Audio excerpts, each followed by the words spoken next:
Good morning, students. So this is video number 2 and the lesson is working of institutions. So in previous video we tried to understand the concept of institutions with the example of office memorandum. So ये अलग अलग तरह के जो हमारे institutions हैं, legislature, executives, judiciary, इन सभी को समझने के लिए हमने एक एग्जाम्पल लिया था लास्ट टाइम ऑफिशियल मेमोरेंडम का जो था. सो उस टॉपिक से आगे अभी हम कंटिन्यू करेंगे.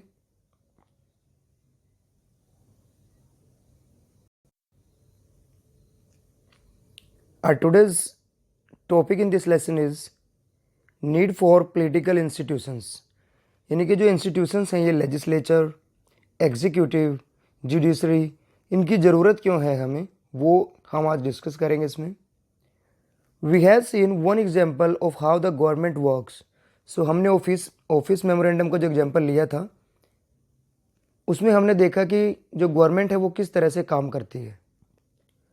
Governing a country involves various such activities.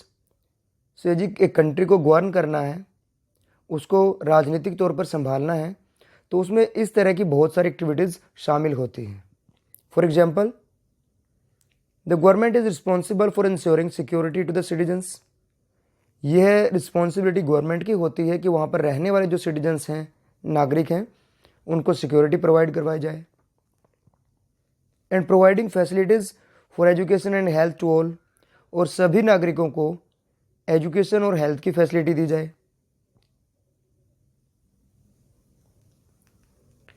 It collects taxes and spends the money thus raised on administration, defence and development programmes. सो ये जो यहाँ के रहने वाले कंट्री के नागरिक हैं उनसे टैक्स लेती है और टैक्स से जो पैसा इकट्ठा होता है उसको लगा देती है किस तरह के कामों पर. एडमिनिस्ट्रेशन के काम हैं, प्रशासन के जो कार्य हैं, डिफेंस के हैं, और डेवलपमेंट के लिए जो अलग अलग स्कीम्स बनाई जाती हैं उन पर ये टैक्स से कलेक्ट हुआ पैसा लगा देती है government. It formulates and implements several welfare schemes. और लोगों की भलाई के लिए, लोगों के कल्याण के लिए ये बहुत से वेलफेयर स्कीम्स को बनाती भी है और उनको लागू भी करती है. Some persons have to take decisions on how to go about these activities. So ये जो सभी तरह के कार्य हैं कि लोगों को फैसिलिटीज़ प्रोवाइड करवानी है, डिफेंस, एडमिनिस्ट्रेशन, ये सारे कार्य भी चलाने हैं, तो इस तरह की एक्टिविटीज़ को चलाने के लिए कुछ लोगों को डिसीजन लेना पड़ता है. Others have to implement these decisions. So कुछ लोगों के द्वारा डिसीजन लिया गया, बाकी कुछ लोग होंगे जिनके द्वारा इस डिसीजन को आगे इम्प्लीमेंट किया जाता है, लागू किया जाता है. If disputes arise on these decisions or in their implementation, there should be someone to determine what is right and what is wrong. So यदि ये जो गवर्नमेंट के द्वारा या फिर लेजिस्लेचर के द्वारा जो डिसीजन लिए गए हैं इम्प्लीमेंट करने के बाद यदि उनमें कोई डिस्प्यूट हो जाता है, कोई विवाद उत्पन्न हो जाता है, तो हमारे पास कोई ऐसा व्यक्ति भी होना चाहिए, कोई ऐसा इंस्टीट्यूशन होना चाहिए जो कि यह निर्धारित कर सके कि क्या गलत है और क्या सही है. It is important that everyone should know who is responsible for doing what. So यह जानना बहुत ज़रूरी है कि जो अलग अलग इंस्टीट्यूशंस हैं उन सभी को यह पता होना चाहिए कि वो किस कार्य के लिए रिस्पॉन्सिबल है, उनकी ड्यूटीज़ क्या है. It is also important that these activities keep taking place even if the persons in key position change. और यह भी इम्पोर्टेंट हो जाता है that these activities keep taking place. ये जो एक्टिविटीज़ हैं लोगों की भलाई के लिए कार्य करना, नई पॉलिसीज़ बनाना, इस तरह के कार्य जो है वो लगातार होते रहने चाहिए ताकि इवन के जो पोजीशन वाला जो व्यक्ति है वहाँ पर जो रूलिंग पार्टी है चाहे वो भी चेंज हो जाए. So to attend to all these task several arrangements are made in all modern democracies. So इस तरह की जितनी भी ये टास्क हैं, जितनी एक्टिविटीज़ हैं, इन सभी को अरेंज करने के लिए आजकल मॉडर्न जो डेमोक्रेसीज हैं उसमें अलग अलग तरह की अरेंजमेंट्स की गई हैं. सच अरेंजमेंट्स आर कॉल्ड इंस्टीट्यूशंस. सो अलग अलग तरह की एक्टिविटीज़ को कैरी आउट करने के लिए, इनको कार्य को सीधा लगातार चलाने के लिए जो अलग अलग तरह की अरेंजमेंट्स की गई हैं उनको ही इंस्टीट्यूशंस कहा जाता है. A democracy works well when these institutions perform functions assigned to them. तो एक डेमोक्रेसी अच्छे से तभी चल पाती है जब ये इंस्टीट्यूशंस उनको दिए गए कार्यों को अच्छे से ईमानदारी पूर्वक करते हैं। The constitution of any country lays down basic rules on this and power on the powers and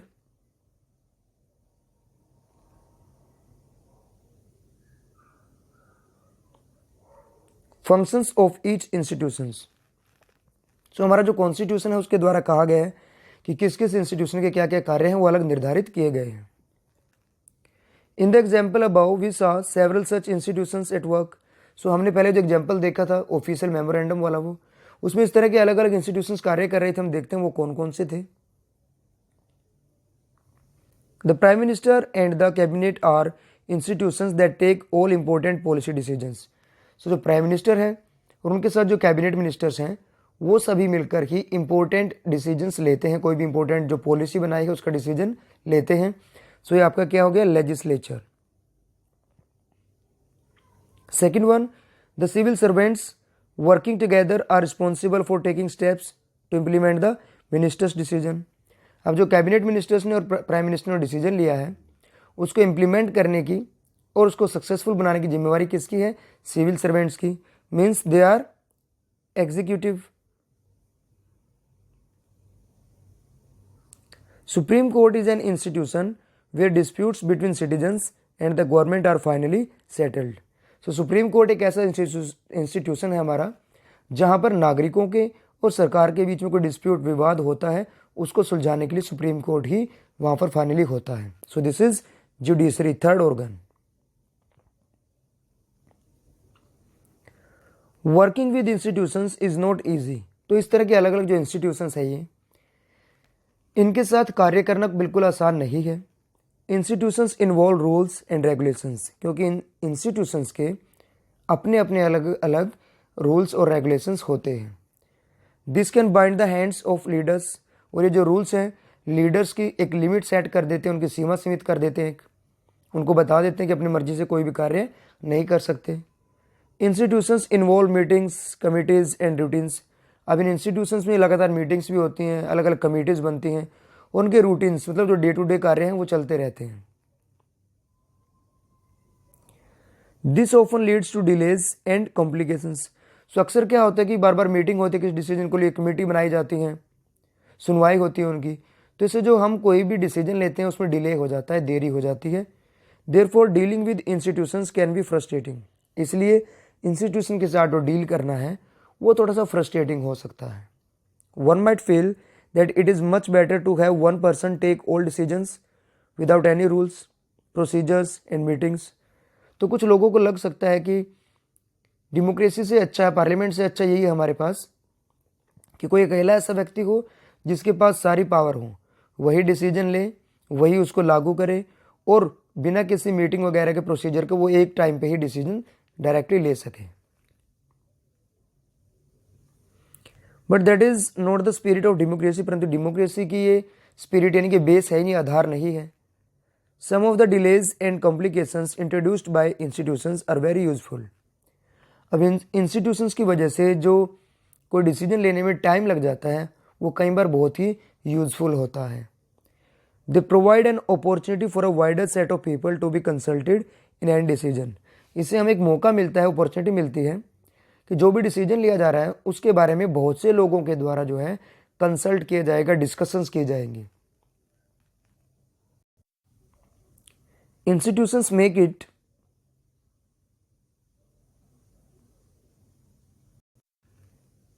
next we have parliament. In the example of the office memorandum, do you remember the role of the parliament? Perhaps not. यानी कि जो office memorandum का जो आपके पास एक example हमने लिया था, क्या उसमें आपको पार्लियामेंट के रोल का पता है? Perhaps not, शायद नहीं आपको याद होगा वो।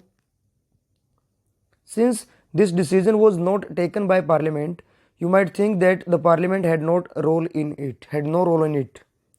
क्योंकि डिसीजन पार्लियामेंट के द्वारा नहीं लिया गया था तो शायद आपको ऐसा लग सकता है कि पार्लियामेंट का कोई रोल उसमें नहीं था। But let us go back to the story and see whether parliament figures in it. तो स्टोरी के एक बार थोड़ा याद करने की ट्राई करते हैं और देखते हैं क्या पार्लियामेंट का उसमें रोल था या नहीं।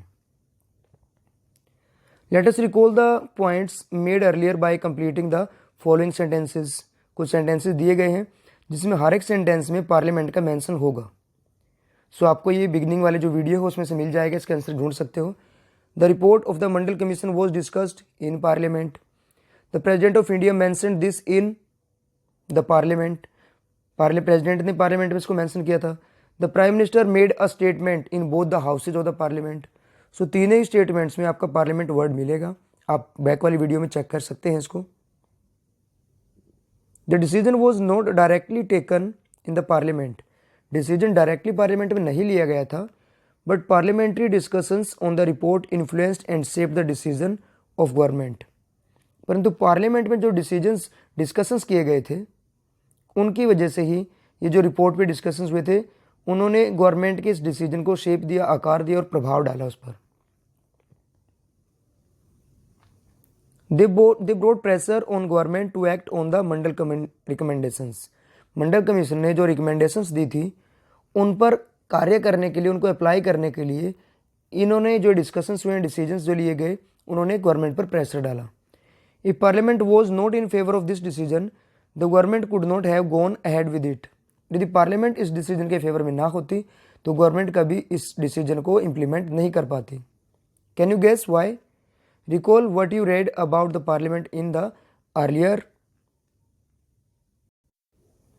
Class and try to imagine what the parliament could have done if it did not approve of the cabinets decision. तो लास्ट ईयर आपके बारे में थोड़ा बेसिक से पढ़ चुके हैं।